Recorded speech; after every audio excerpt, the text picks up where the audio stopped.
Hello everybody, Nima is here.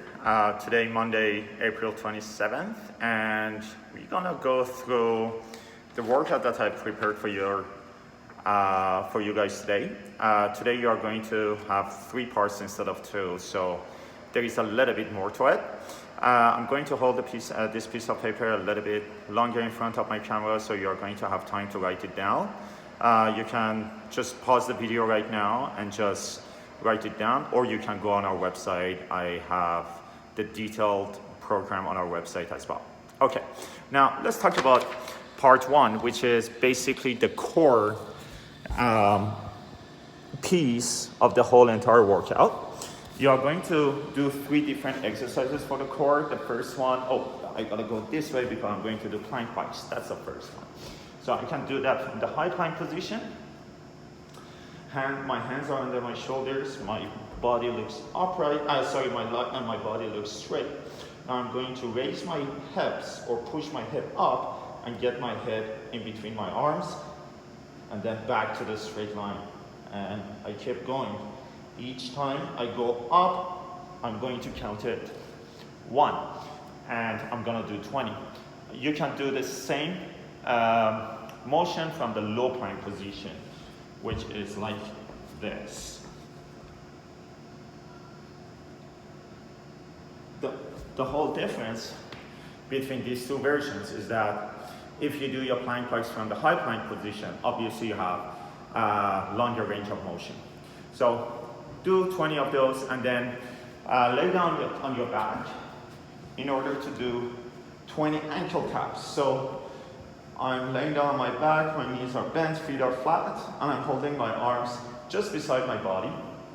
Now I'm going to get my head and shoulders off the floor. I'm going to stay at this position and go side to side so my hands can touch or tap my ankles. Each tap is going to be 1 rep. So do 20 total, which is going to be 10 taps on each ankle. And then number 3, for part 1, stay on your back, put your hands under, get your legs straight, your feet are together, and then you are going to hold your legs as straight as possible and just raise your legs like this. Make sure your feet stay together, and make sure, if you can, and only if you can, just try to not to touch the floor. So I'm gonna go all the way down towards the ground. Just before I touch it, I'm gonna do my next raise. Okay, do 4 rounds of these 3 exercises, and you are going to be done with part 1. Now part 2, which is the main part of the workout. The first exercise, I'm going to do 20 shoulder taps. Okay, again, I'm going to give you 2 options. Option 1, you do your shoulder taps from high plank position. So that would look like this.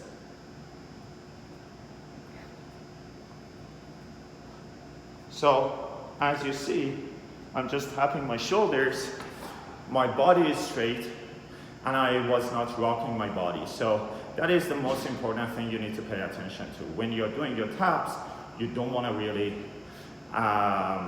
rock your body. So you're gonna stay faithful to the idea of high plank position. You are going to go into that position. You are going to accomplish a very stable position while you are tapping your shoulders. All right. So do 20 taps on your shoulders. Each tap is going to be 1, so you're gonna do 10 taps on each shoulder. That's number 1 for part 2.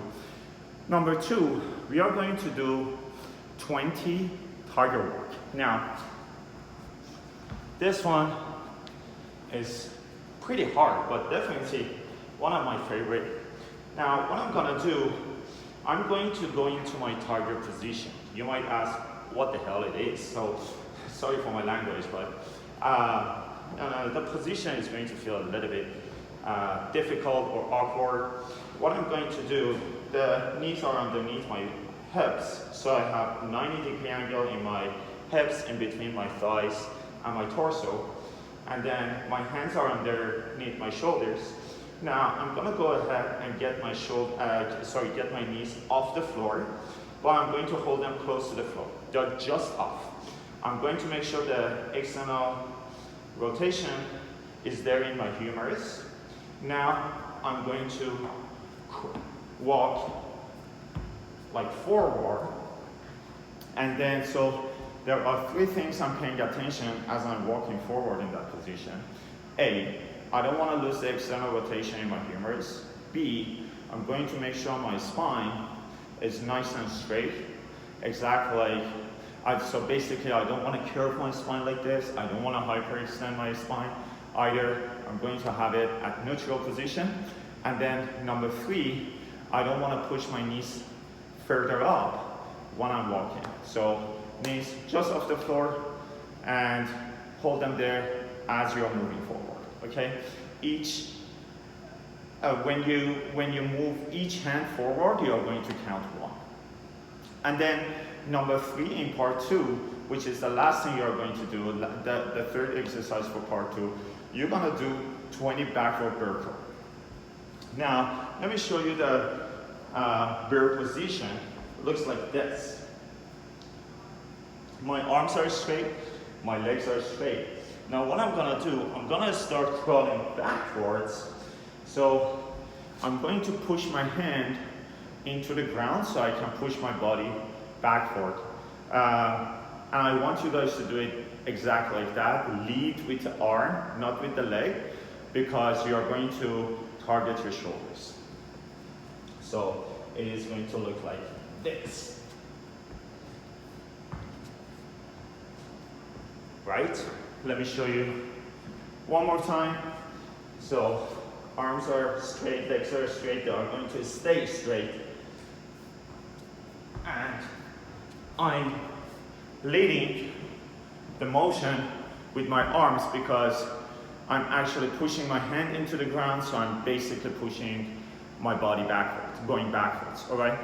Do 20 of those backward bear crawls, and then do the whole routine, those three exercises that I showed you, shoulder taps, tiger walk, and backward bear crawl 4 times, and then you're done with part 2. Part 3 is very, very simple. It's going to target your legs. You are going to do 3 rounds of 20 air squats, followed by 5 tuck jumps. So I'm not going to go through the details for squats because I'm pretty sure you have done millions, if not millions, thousands of air squats or squats, any form of squats before. So I just want to quickly show you. I'm going to do 20 of these air squats. When I'm done with these 20 air squats, I'm going to do 5 tuck jumps or even 5 squat jumps. Just get your feet off the ground. Of course, if you choose to do tuck jumps, it's going to feel harder because you're going to have to generate more power in order to jump higher, because you are going to have enough time to bring your knees up and tap your knees with your hands. So obviously they are harder. If you are going to scale it, squat jumps are really good replacement for tuck jumps. Just do the squat jumps if you want to. Just jump and raise your arms over your head. Do 3 rounds of part 3 and you are going to be done. Before I let you guys go, just make sure you warm up your body properly before you even start even part 1, because usually the way I design your programs, there is some cardio in it, and then because of that you are going to be able to warm up the body. For this one there is nothing like that, so you are going to need to warm up the body, especially your shoulders and hips properly before you start the workout. Let me know how you do. And let me just come closer to the phone. Let me know how you do this one. As I said, there is more to this one. It is going to take you a little bit longer, probably in 30 to 45 minutes you are going to be done. And then if you have any questions, just shoot me an email. I'll be more than happy to be able to help. Tomorrow I'm going to be back with 2 videos for you guys. The first one is going to be workout of the day video. The other video is going to be mobility, and as I explained to you last week on Thursday, we are going to, starting this week, basically starting tomorrow, we are going to talk about thoracic spine and do so many different mobility exercises for the thoracic spine, and then we are going to tackle the lumbar spine. So stay tuned. I'll be back tomorrow. Good luck with this workout.